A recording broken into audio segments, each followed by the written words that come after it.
Well, that's the tractors arriving now in the main arena. Can't expect them to run dead on time first thing in the morning. By the time they milk the cows, you know, and got back in and cleaned up and had a bite to eat, well, it's breakfast always runs a bit hectic on the farm. So first and foremost into the arena, and we have a parade of Fordsons.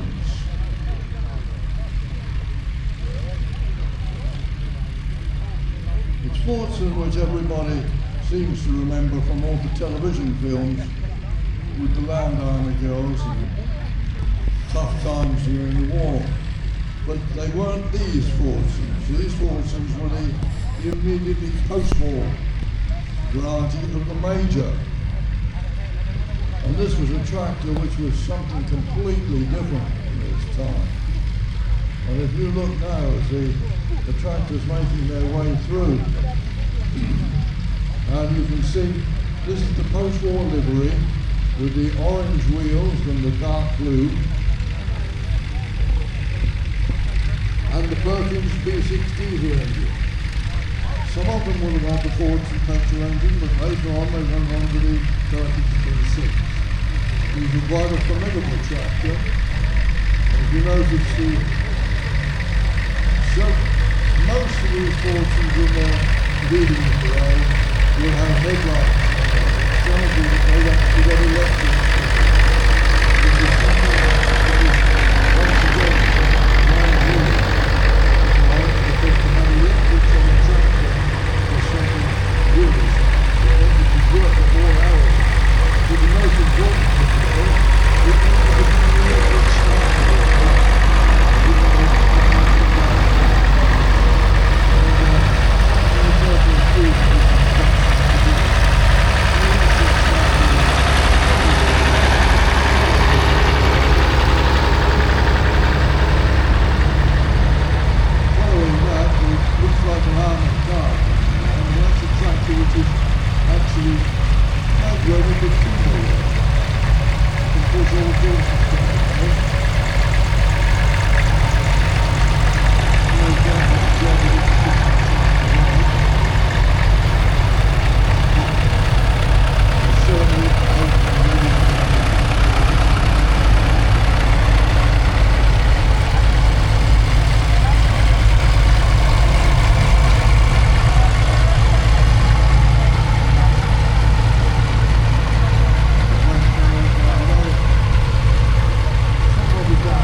Dragging something along. The same as a horse. And that's all the horse did on the farm, was pull something behind it. And that's all the tractors did for so many years. But by the time the 1950s dawned, things were changing out there on the land.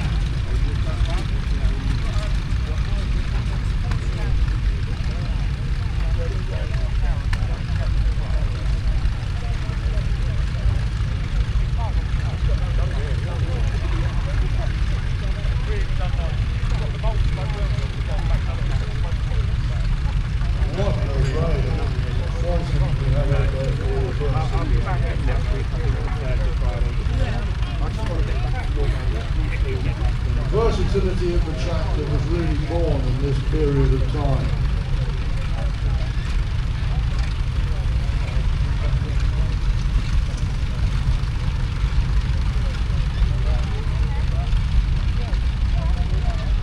Horses were being phased out from agriculture,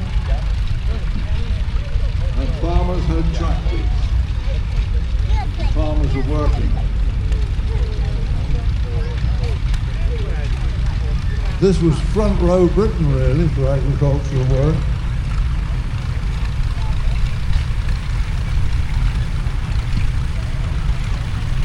Now as you see there's a full track version coming into the line-up now.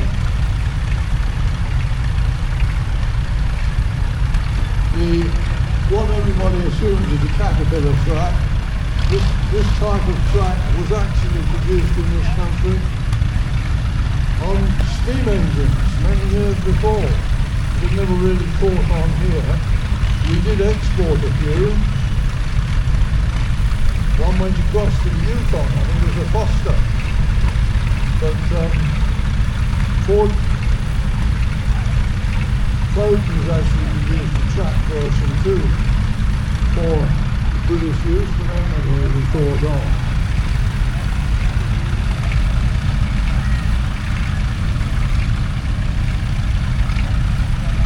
The track version of the tractor was really something which we became used to after the Second World War, when we had quite a number sent over on lease rent from America, and they were very much adept at working the heavy soils out on the eastern counties.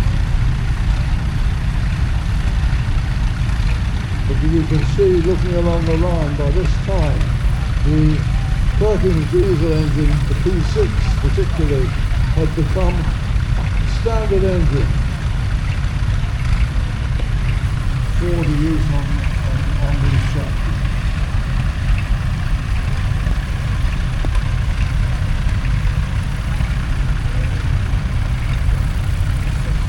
Now we're moving to some of the horticultural vehicles after that line-up of Fordsons there.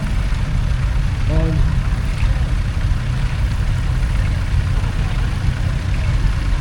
if you look, you'll see the small tractors and one mower there in the centre.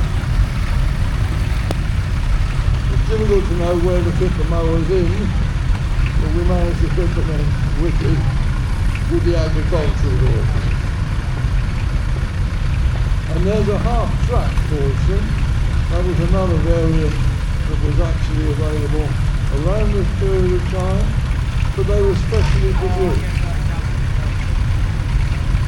We had tractors during the war, mainly for service use with the army and with the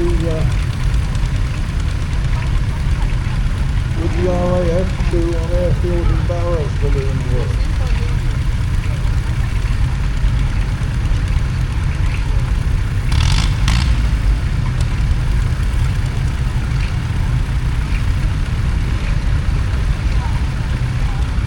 Now if you look along the little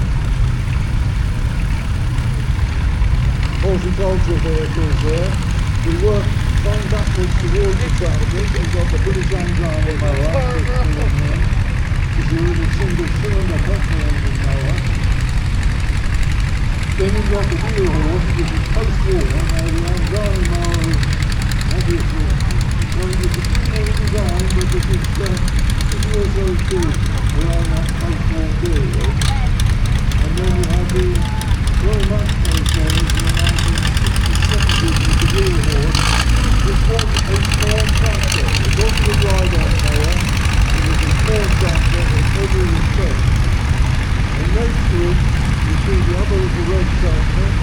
And once again, that's a rear horse again. And that's a slightly earlier rear horse. And that one comes complete with a selection of implements. They start moving, you're going to have to move. Got cultivators sitting on the back of it at the moment. They were designed for the agricultural holding, small holding, and the market garden. Then you had the little trawler, and these were built over Ipswich, and they were really the backbone for a lot of work, especially around here on the strawberry growing areas that we have around Southampton, particularly on the western side of Southampton.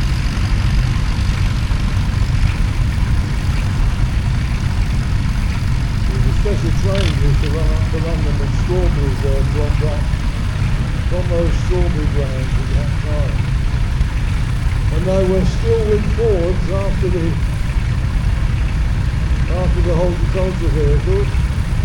There's a very much modified Ford there in the lineup. And then we got the big four-wheel drive county version. And these were they were the first ones which Ford actually marketed. So the two companies with Ford allowed to bring out four-wheel drive tractors on their behalf. And AWD and County. And County, I think, probably did the greater number of production. Because until this time, there was nothing, four-wheel drive tractors were not known really in the UK. An experimental tractor had been designed by Doe's over in the eastern counties, and this was two tractors bolted together in effect, and even Massey Ferguson's actually managed the same effect.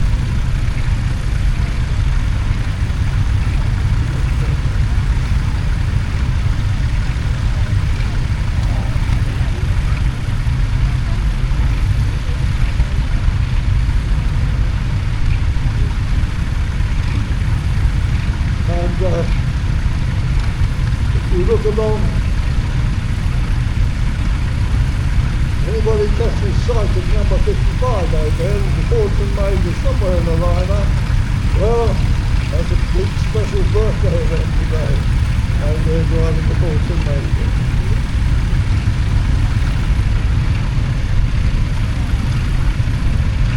On the back road, well, we're not really able to see so many of them, but you do see the two red tractors pulling in next on the end of those Fords. Well, obviously, David Brown, the same DB, as you saw on Aston Martin. Another one of the great British analytic engineers. David Brown knew what he wanted, and he knew what he wanted to produce, and he did it.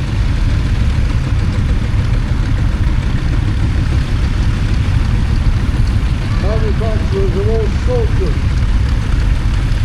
tractors there are here representative of the second line, where it's difficult to see from the outside of the arena.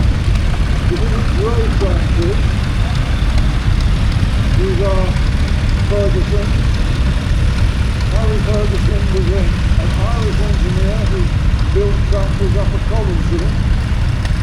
Beautiful little tractors, and his idea was to build tractors that anybody could afford and would go anywhere in the world and could be maintained and driven and looked after as a very cheap and essential part of the farming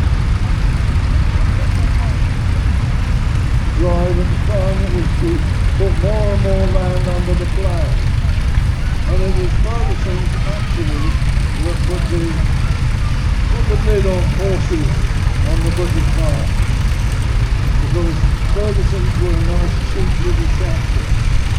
Now right behind the red wheel horses, in the front row, you'll see there's a tractor with looks like a Ferguson almost, but the radiator wheel is slightly different, with a blue badge on. Well, that's the Ford, and that shows you again that Fords were out there. Ferguson developed the hydraulic linkage, which is that thing that lifts up the implement on the back of the tractor. An essential part of the tractor today, and an essential part of the agricultural system. But it was unknown until Harry Ferguson developed it. And he maintained his hold on that for his tractor. He had over 50 implements still, but his tractors would absolutely be able to operate with the live drive and also with the hydraulic linkage. And it was a marvellous little tractor, plenty of implements that would go with it, and of course protected by patent. We came to an agreement eventually with Ford, because Ford wanted a small versatile tractor, and they weren't producing one. And we came to an agreement with Ford, and Ford were allowed to produce some of these little Ferguson tractors very heavily under license, with the Ford name on there, and with the hydraulic linkage. But Ford actually overdid and outran their patent arrangements, and Ferguson took them to court. And the result was that Ford had to suspend production of their own little grey tractor, and Ferguson still had the market.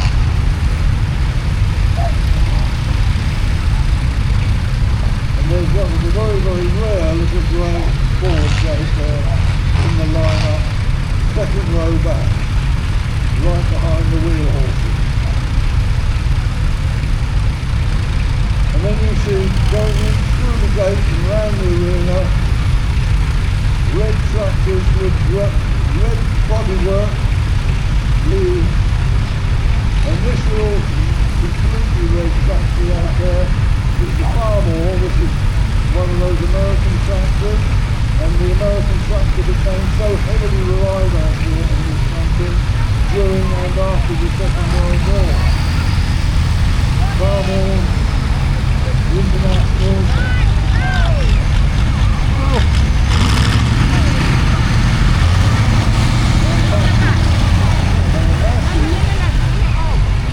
If you look at the grey and red tractors, you'll think that looks like a little Ferguson with a red bodywork on it. Well, it's quite right, because Ferguson finally sold out to maximum and continued production of massive Ferguson in this country, and also in France after the war.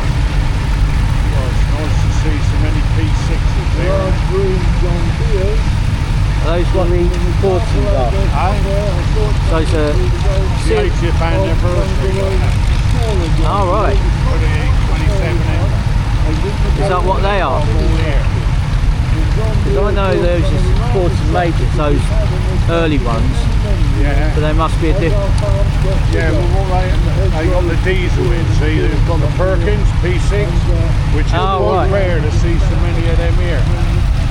I know the first Mac, the bloke who got that one, he got two of them, and they've been in the shed for the last, I think, 14 years, and I think they've hardly ever been out. And it's only half a mile away from here. Yeah, it's rare he's got them out, actually. Nice to see. Yeah, because Perkins, it's that 4 rings, isn't it? Sort of a square like that, and 4 rings. That's Perkins. Big badge on the front though. You have a look, see where they got them. They got a P6s, there's half a dozen there, which is, to be honest, is very rare to see. C-type Morris lorry that was available before the war in the 1930s. You have a look as well, the air intake is different to the other Fordsons. You have a look, normally it's a square top intake, where these got the oval ones on the top. Oh, right. You have a look, that's the show. If you go up to the other majors up there, they got square top air intake. Yeah, I know. Top height. If you see with a round oval top one, that's a Perkins. Yeah, because I think Perkins are well known for making diesel engines. Well, that is it, yeah, they call them in the last lot of the Fords in the 50s, early 50s. Because while it's heavy and loud, those tyres are actually... Yeah, because I think Perkins also made a diesel engine for a car at one point. Oh, they've done all the noise. Something called a Perkins Primer. Yeah. I remember it because I used to know someone that used to work on it. So he had a Montego and it had that in there. I mean, they even put it in Ford lorries a couple of times. You had them in Dodges and all that Perkins. Yeah. I would have thought Dodges would have had Cummins because Cummins They tried all sorts. Dodge had all sorts of engines and a load of people tried. Ford Laura Arctic had some Perkins in there and Cummins in. They put in there. Yeah, because I think I've seen a Bedford with a Cummins. Yeah, you put 290 Cummins. Yeah, because I think it was a 6-cylinder, he's turbocharger, weren't I used to drive Ford Arctic, Ford Transcontinental had the Cummins, 390 Cummins, it was a good engine in there.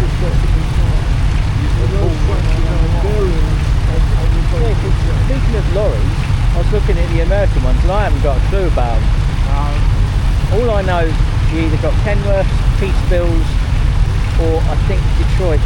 Yeah, there is White's, Kenworth, like you say, Peterbilt, they went together and there's You look at it, very large. but their market's changed now because they got the Volvo European trucks got over here now. Oh, right. And a load of them love the European Volvo because they're so much more comfortable than what the American is. Yeah, because I think I was speaking with someone about... Yeah, because I remember chatting with someone about trucks and comparing the ones from Europe and America. Yeah. We always use the cabo design, yet they've gone with lorries with bonnets. So I think it's because of the law. Well, not only that, and then they had the sleeper, they made a room for the sleeper. Bonneted one, at least you could just tip the bonnet to get in the engine instead of having to tilt the cabin. They wanted a bigger cabin. Yeah, because I think the conversation not only was about that, but then this bloke was a truck driver anyway, so and he turned around to me and goes, yeah, but American truck technology is 20 years behind. Oh, they are, yeah, they used to be. You look at there, they're very primitive. Right in the centre of the second It's almost like they just come up with something and they just think, and it their goes trailers, on. you used to see their trailers waved. Never had to be a little bit. Yeah, very primitive and their braking system when they compared to English and European. Yeah, because I think also, yeah, you're saying about it being American truck technology. Free to this, it would have been the Fortune Standard. And I thought they would have had some Fortune Standards out here early. I haven't seen a Fortune Standard yet.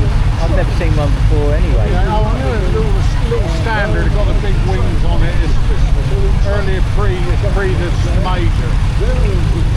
Yeah, because I know there's the N-type, and I see a lot of them. That's it, yeah. I think I've seen them in both civilian looking and in green. I think the green ones are the camouflage. I've got two green, Yeah, I think the green ones are wartime models. Yeah, they were, because they made them orange and green. Before that, they were orange. Model N. Because also, I won't go into the whole conflict thing too much, because we celebrated VE Day by drinking pints that were only 7p a go, but that one's an interesting one. Fergie is done out. That's brass, council one, that would have been. Like with the top wheels and that on there. Borough of Andover. Yeah. I keep thinking it's a TEF20. Yeah, TE20.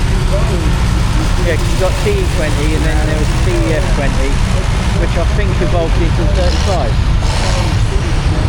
So I didn't know. Man more than a Fergie. That's who I'm waiting for, somebody coming around. because that's a 135. I've driven one of those, but not with the roll hoop. It's very disconcerting to not have front brakes, because I'm so used to front brakes.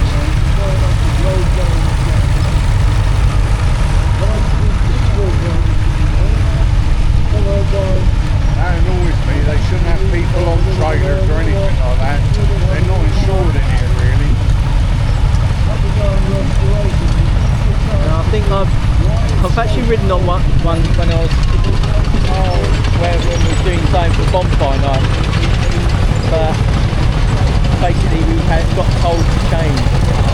We can't ride in the trailer. Now that's another interesting one. That's the Netley Marsh. That's the track one.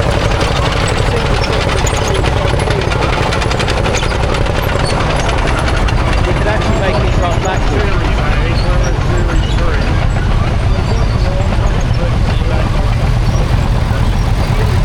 There's another David Brown.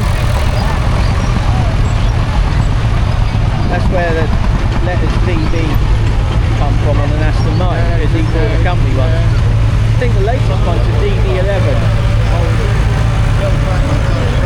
Came out the same time as the Valkyrie, I think.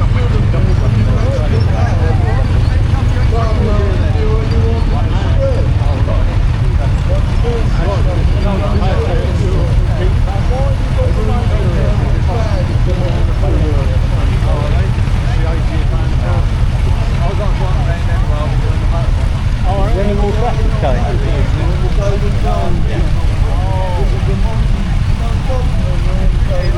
The rider had to go again. I see his bells here. He had a ride on the freeway like that. Yeah. So whether he's doing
Does remind me though, I've got a track festival to go to next month. There's another one in about 3 weeks' time down near Yeovil. Yesterday, farming. Alright, That's a good rally to go to. They do a lot of work in the section there, you know, combining that way for the harvesters and all that. Yeah, because next weekend I've got a steam rally in Kent somewhere, which I decided to go to last night. 10, 20, in fact 20 to 11. Oh, sorry, I'm buying a ticket. I've done about 4 pints. Well, I'd had 4 pints before. You live local then? No, I live at the other end of Sussex. Oh, you're quite away. Oh, that's nice for over the day then.